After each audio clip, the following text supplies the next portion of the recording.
Hey everybody, Mr. Rhodes here. It's time for PE. This time in PE, we're going to be working on kicking a ball or a ring or some object on the ground. Now, we're going to be using the inside of our foot to be kicking the ball. Before you try kicking anything, make sure you talk to an adult about a good place that's safe to kick a ball or whatever object you have to kick. You don't want to do it in your living room and kick something and have it hit the TV and a lamp or something that's going to break. Outside is probably going to be the best because I am assuming that most of you don't have a gymnasium.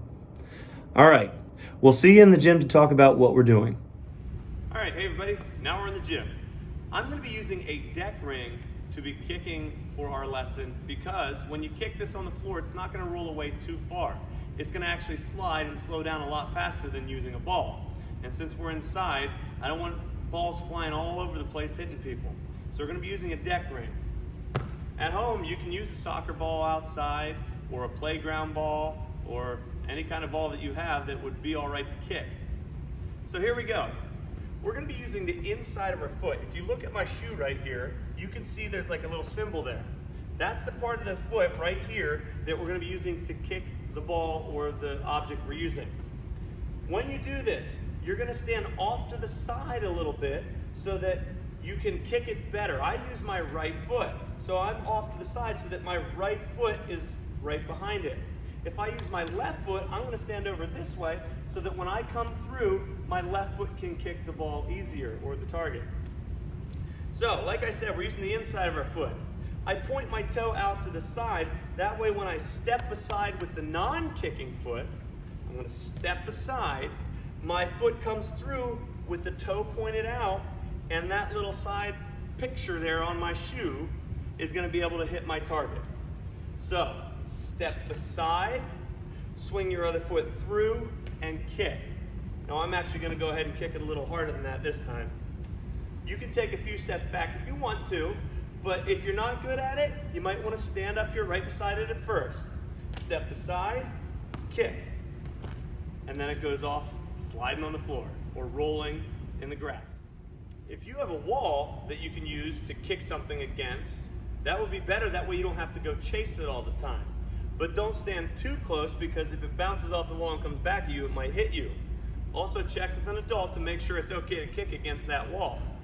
Again, I'm going to stand behind it off to the side. My kicking foot is behind the object. I step with my non-kicking foot beside and swing with my toe pointed out. Hits off the wall, bounces back to me so I can go again. If you're starting to get good at that, you might want to take a step back even further.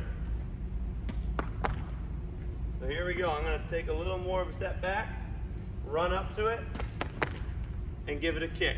Keep practicing that. If you have somebody else that can play with you, you can pass the ball back and forth using that inside of your foot. All right, have some fun. I'll be back with you in a second. Here at school, after we practice kicking these things around a little bit, we're going to be playing a game called Fruit Loops. Now, Fruit Loops is a cereal. These kind of look like Fruit Loops. The way we're going to play is all the Fruit Loops are going to be spread around the gym floor. It's going to be kind of like a dodgeball type game where you're going to try to hit somebody with the Fruit Loop by kicking it. Now you're only allowed to kick the Fruit Loop if it's not moving. So as I'm running around, I could see a Fruit Loop that's not moving. I could step and I could kick it and try to hit somebody else in their foot. If somebody gets hit in the foot, they have to go over to the designated spot that's a cereal bowl.